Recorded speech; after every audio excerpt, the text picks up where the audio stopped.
Happy Hump Day. That's right. The work week. It's right in the middle. Halfway done.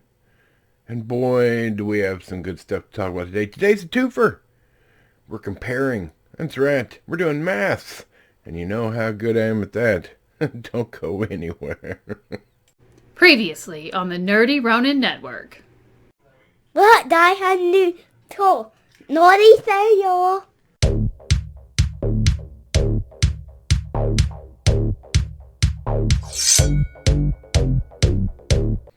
Ooh, buddy. It is Wednesday. It's Hump Day. It's time to discuss movies. And I can't be happier. Oh, goodness. This was rough, but we're going to talk about it. Before we do, like and subscribe if you haven't already. Thanks for being here. We love you being here. Each and every one of you. Thank you so much. In the description down below are some things we love and enjoy, and you might like them as well. Nobody pays us. It's just great stuff. Also, side note, our merch page is in the description down below as well. Go check it out. We got some new shirts up. So there's that. Now that that's over with, let's talk about movies, shall we? First things first, we're going to talk about this is about two movies, an original and a remake.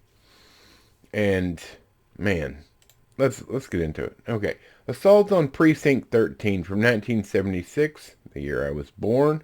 So it's old. Rated R, an hour and 31 minutes. Written and directed by John Carpenter. Now, I'm iffy on John Carpenter. Some of his stuff I really like. Some of it I don't care for. All right, and I'm slowly going through his filmography. So some stuff I haven't seen. So I don't have... I was scrolling through my list of stuff to watch. And lots of people... I've heard lots of people talk about this movie. And so I wanted to give it a shot and look at it. And so I just happenstance started it yesterday, like early afternoon. I started it and I watched the whole thing. And there's some things I love about it, some things I hate about it. Like it's a very, from point A to point B story. The storyline is not complicated. The good guys, in theory, are trapped in a soon-to-be closed police station that has nothing there. And the bad guys are the bad guys, and they show you right from the beginning of the movie exactly why they're the bad guys. All right, and that they're evil, okay? They show you this right off the bat. The one thing this movie has going for it, and the things it's lacking in its story, is it is very stressful. And what I mean by that is it's a thriller up until you get to the action part, because you feel as you're watching it, something's going to happen bad. Something horrible is about to happen. And when it does, when it actually takes off and that horrible thing does happen, you're like, oh, I knew it. And I mean, you're sweating bullets, and you're like, oh, who's going to die? However, then it goes into this weird place, and I'm not going to spoil anything, I don't think, since how this movie's 46 years old. But the bad guys it's a gang, all right? Mainly a youth gang or younger people, it's what it seemed to imply. And they're killing people, all right? And the first person they kill is a little girl, all right? Just blow her away, right? It shows it. It's and it's right in the center of the camera. Like, you see this little girl get blown away. So, I mean, these guys are bad dudes, right? And then they take off, and the little girl's dad takes off after him. He gets a gun. He takes off after him. And there's this chase scene. And he chases him down. Now it's dark outside when he gets to him. And there's 4 of them in the car. There's 4 bad guys. 4 of these gang members in the car. And 3 of them jump out of the car and take off running. The guy that shot his daughter gets out with a gun and starts walking towards them. He gets out of his car. They both shoot at each other. He kills the kid. He just unloads on him, right? Kills him. And then he just turns around and takes off walking. Because, I mean, he's distraught. He's upset. Whatever. Whatever. Okay? So he takes off running because they're coming after him. The three guys have come back. They see the dead guy. And they're coming after him. So three guys, and they're walking. This is a chase on foot. Not in cars, on foot. Now, I'm horrible at math. But we went from 4 guys to 3. Now they're chasing this one guy.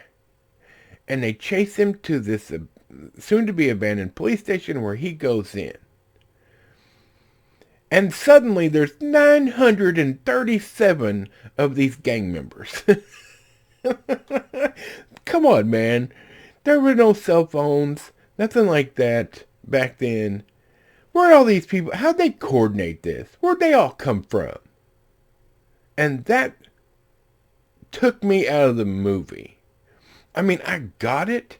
I understand this was going to be a big standoff thing between the gang members and the couple of people that are left in the police station. I got that. But they just kept coming. And suddenly there's hundreds, it seems, of gang members outside this police station. Where did they come from? How did they know what had happened?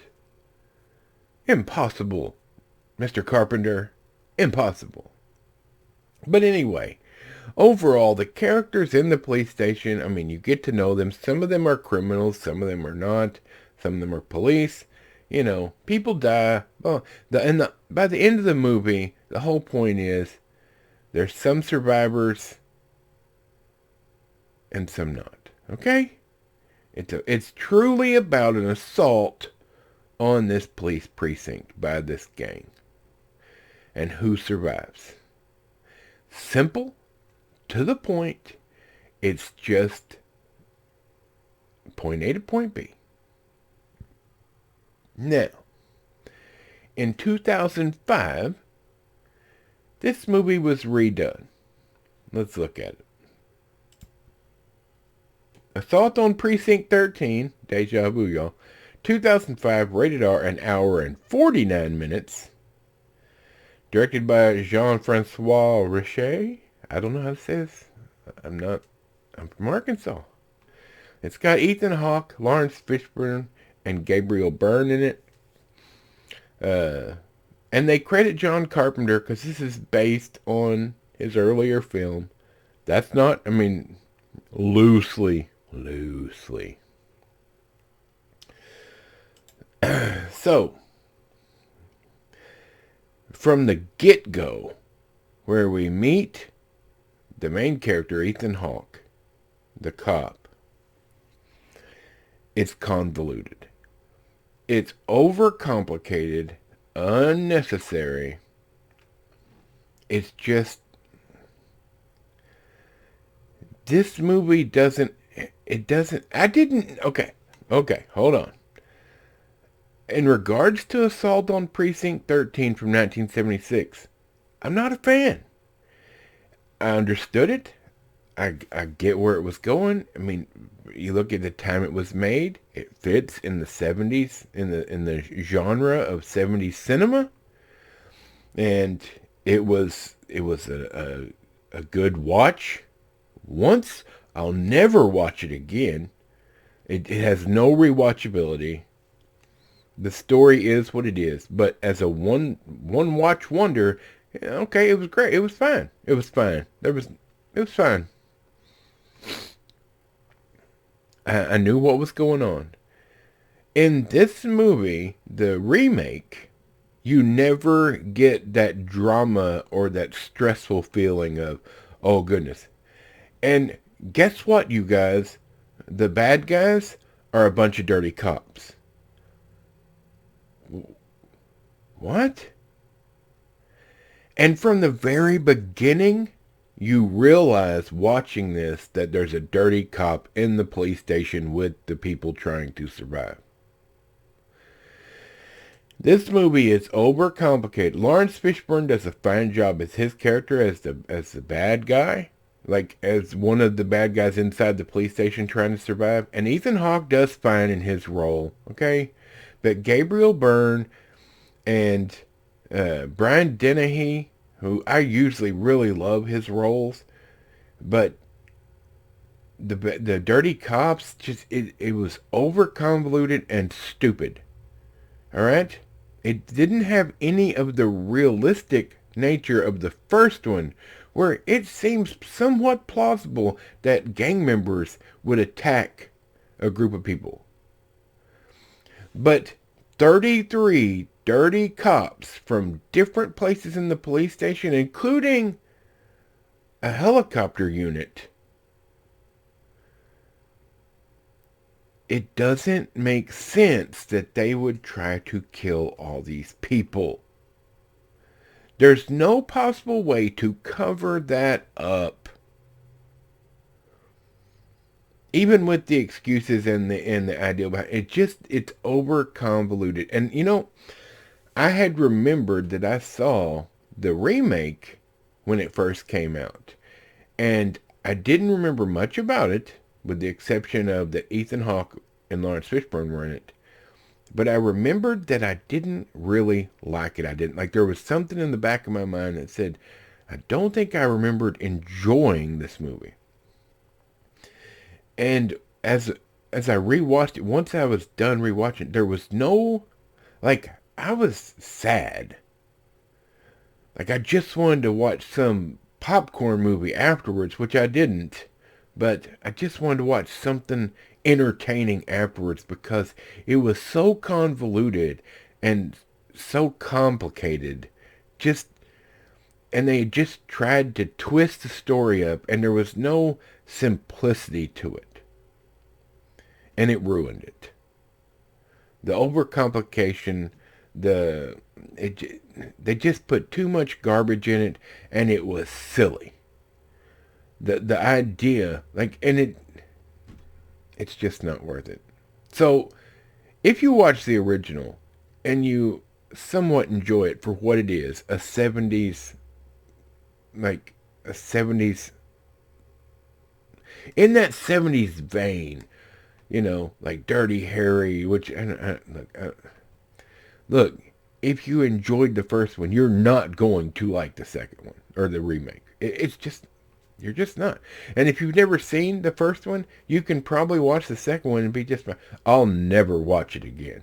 I would sooner watch the original again than watch the remake. It was just awful. So, there you have it. It's a twofer, y'all. A Humpday twofer, just for y'all. I realize this has gone a few minutes longer than usual, but talking about two different movies, overall, I would say the first one is better, but they're both bad. For me. I'm not saying for y'all. Don't get upset. For what I enjoy when sitting down to watch a movie, I would say the first one is better of the two, and neither of them are worth rewatching. So there you go. That's my opinion. What's your opinion? Have you seen these movies? What do you think? Put it in the comments down below. I like to hear your thoughts. Or send me an email. Tell me I'm full of crap. You tell me. What do you think? So that's it for today. I look forward to seeing you guys on Friday, because Friday is my favorite day.